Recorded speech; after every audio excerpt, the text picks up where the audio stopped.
This is the Debunking Economics podcast with Professor Steve Keen. I'm Phil Dobbie. Today, we look at the euro as a reserve currency. Now, look, we know Steve hates the euro because it has, in effect, subdued the value of the German currency and inflated the value of southern European currencies. So it's created this north-south divide in Europe. But what about the euro taking on the US dollar as the reserve currency of the world, or at least an alternative to the US dollar?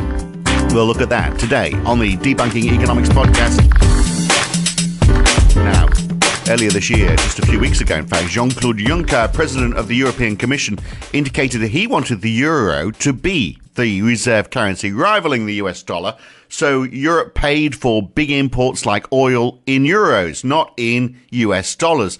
Now, Steve, we've spoken about Keynes's idea of creating the bancor as the world's reserve currency. So no doubt we'll look at that in the next half hour. But first of all, what does a reserve currency actually mean, and why has the US dollar become it? No, it goes back to, if you look at the pre-war days, even pre-Second World War, when England was still the dominant colonial power, not necessarily the dominant economy, the dominant colonial power, and certainly in the 19th century that was the case. Most trade was transacted between countries in either gold or pounds. Yeah. And if you issued bonds for international trade, you're issuing those in pounds.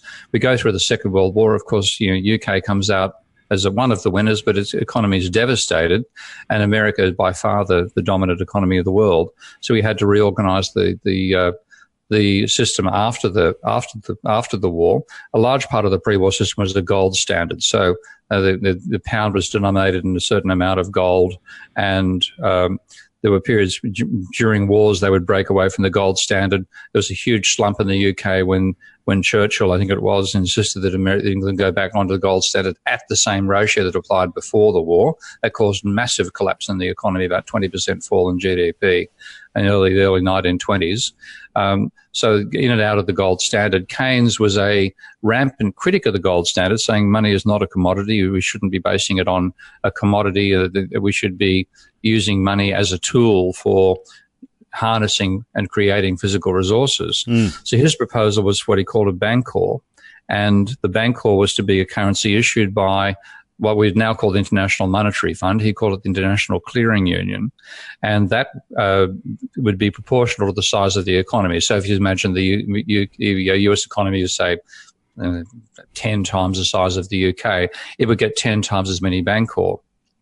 And then to exchange goods between the UK and America, an American company wanting to buy UK products would have to convert through the International Clearing Union, convert dollars into bancor, send the bancor to the account of the UK UK part of the clearinghouse. That would then be converted from from bancor into UK pounds for the companies selling the product to the Americans. So you'd be passing through.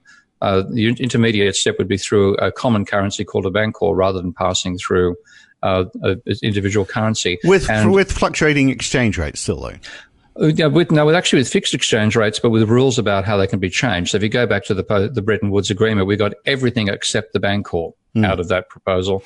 So Bretton Woods, yeah, that's right. Well, but when it was introduced, the Bretton Woods Agreement was that the US dollar would be fixed to gold, wasn't it? Still, it was still set to the gold standard initially. It was two things. Harry Dexter White, who was the chief of the American delegation, refused Keynes's idea of using a bancor, insisted upon the American dollar. And I'm sure there's nothing in Keynes's proposal to fit the value of the bancor to gold. Yeah, that would have been Dexter White as well. But the US dollar initially at Bretton Woods, the US dollar was fixed to gold and at $35 an ounce. Yeah, right. And then there was a fixed exchange rate to the US dollar. So in effect, everyone was still attached to. I think it was Nixon, wasn't it, who then pulled that apart and got rid of that. Yeah. So what Keynes is trying to do is to get a monetary system not fixed to a commodity. Yeah. Which was set up deliberately to try to limit the level of both trade surpluses and trade deficits. And what we got instead was a US dollar allegedly fixed to gold, but we saw the direction of causation. The American economy ran a deficit. That should mean it starts running out of gold. Now, the fall down point there was that, in fact, when this was happening early on, America's running a trade surplus. Very rapidly over time, it became a trade deficit.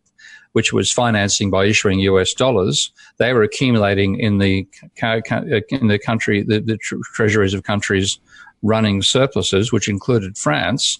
And at one point, de Gaulle, then France's leader, threatened, he was actually going to do it, threatened to deliver all the surplus American dollars that France had accumulated to buy gold from Fort Knox at $35 an ounce, and the amount of money that France had at that stage would have emptied Fort Knox. Wow! So that was the beginning. Was one of several factors that led to Nixon abrogating the gold standard, and we ended up breaking that particular part of the camel designed by a committee, the horse designed by a committee, which is a camel. That we called our international monetary system after the Second World War. But isn't it curious that would happen? Because you would have thought there's nothing going to focus the mind more than the war. And, where you're trying to build, for example, Britain, doesn't want to lose.